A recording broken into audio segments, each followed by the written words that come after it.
अपनों ने लूटा गैरों में कहाँ दम था। अरे हमको प्रत्याशी पसंद नहीं था इसलिए हम लोग वोट नहीं। कि अपनों ने लूटा गैरों में कहाँ दम था। जो उम्मीदवार थे वह हम लोगों के सिद्धांत के अनुरूप नहीं। वोट तो किए मान्यवर, लेकिन रिजल्ट कम था। अब लग रहा है कि वोटिंग करने की जरूरत नहीं है, चल कर आराम से रहने की जरूरत है। झारखंड राज्यसभा चुनाव में हार के बाद कांग्रेस कह रही है हमारे साथ भीतरघात हुआ है, और वो भीतरघात राजद यानी आरजेडी भाकपा माले के द्वारा किया गया है। अब ये सारी बातें सुनकर राजद चुप कैसे रहने वाली थी। राजद ने ऐसा पलटवार किया कि पुरानी फाइलें खोलकर रख दी, वीडियो बाहर आ गए और बिहार का बदलापुर झारखंड पहुंच गया। अब सवाल सिर्फ हार जीत का नहीं, सवाल है इंडिया गठबंधन में आखिर गद्दार कौन है।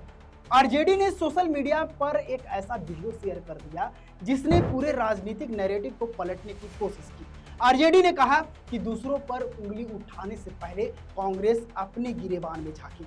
आरजेडी ने याद दिलाया कि इसी साल राज्यसभा चुनाव में हरियाणा में कांग्रेस के 5 विधायक, ओडिशा में 2 विधायक और बिहार में 3 विधायक पार्टी लाइन से अलग चले गए थे।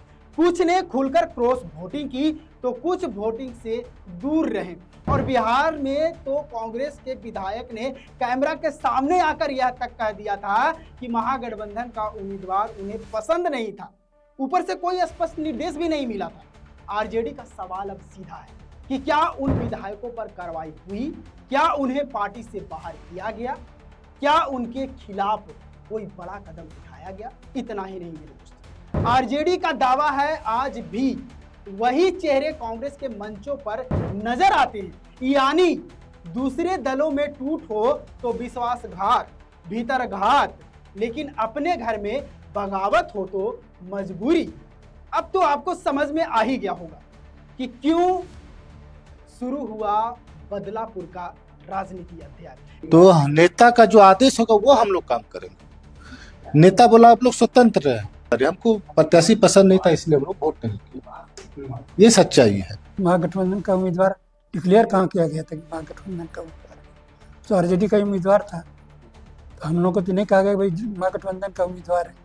दूसरी बात है कि जो उम्मीदवार थे वह हम लोगों के सिद्धांत के अनुरूप नहीं थे, इसलिए मैंने वोट नहीं दिया। अब लग रहा है कि वोटिंग करने की जरूरत नहीं है, चल कर आराम से रहने की जरूरत है। इसके बावजूद भी मैं पटना में रहा और मेरे पार्टी की तरफ से कोई उस तरह की आदेश नहीं हुआ कि आपको महागठबंधन का वोटिंग करना है। यानी यहाँ पर कहावत एक फीट बैठता है, जैसी करनी वैसी भरनी। आरजेडी ने साफ शब्दों में कहा कि झारखंड में अपनी संगठनात्मक कमजोरी छिपाने के लिए कांग्रेस सहयोगी की बीजेपी विरोधी विश्वसनीयता पर सवाल उठा रही है, और यही बयान अब इंडिया गठबंधन की एकजुटता पर सबसे बड़ा सवाल बन चुका है। क्योंकि अगर सहयोगी दल ही एक दूसरे पर भरोसा नहीं कर पा रहे हैं तो 2026 और 27 की सबसे बड़ी चुनावी लड़ाई में यह गठबंधन कितनी मजबूती के साथ खड़ा रहेगा। क्या झारखंड सिर्फ एक ट्रेलर है, या बिहार विधानसभा चुनाव से पहले गठबंधन के भीतर दरार गहरी होती जा रही है, या फिर यह दबाव की राजनीति है ताकि हार की जिम्मेदारी किसी और के सिर पर मढ़ी जा सके। एक सीट का चुनाव खत्म हो गया है, लेकिन इंडिया गठबंधन के भीतर शुरू हुई यह सियासी जंग अभी लंबी चलने वाली है, और सबसे बड़ा सवाल अभी भी बाकी है, झारखंड में आखिर किसने किसे हराया, विपक्ष को सत्ता ने या विपक्ष को विपक्ष ने। आपकी नजर में सच क्या है?